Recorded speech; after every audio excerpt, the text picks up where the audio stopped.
Hello guys, good morning. Nag-harvest po ako ngayon ng sayo ng Criollo natin, Criollo Deluxe. Ito yung sayo niya at saka ito yung bunga niya sa Criollo Deluxe. Malaki yung bunga niya ito. Ito yung Criollo Deluxe po ito. Ayan.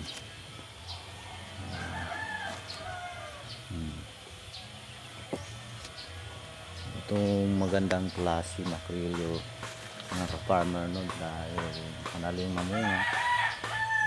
Simula pagtanim ko nito 15 months old na start na siya mamunga. So ngayon guys, nagkuha ako ng sayon para mag-clip top grafting ko ako. So pinipit yung sayon na guys. Ayan. Ito magandang klase na sayon guys. Ito po. So ngayon lilinisan natin, tanggalan natin ng dahon para hindi siya ma-dehydrate. Yan, subusan natin ang dahon.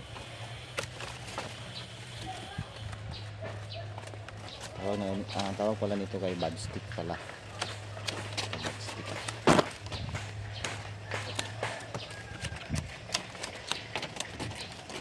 So pag pinutol natin ito guys, ganito.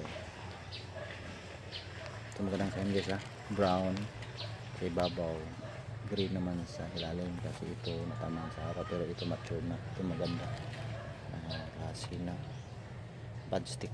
So pag pinutol natin guys, dito guys, ito tawag nito terminal na sayon. Sa pangalawa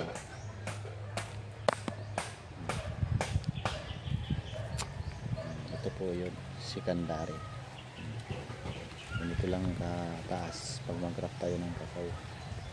Yan. So thank you guys. Ano naman ako paano mag-graft. Tingnan natin ngayon. Nagbigay po ako ng tips. Mag-graft tayo ng kakao. Criollo Deluxe.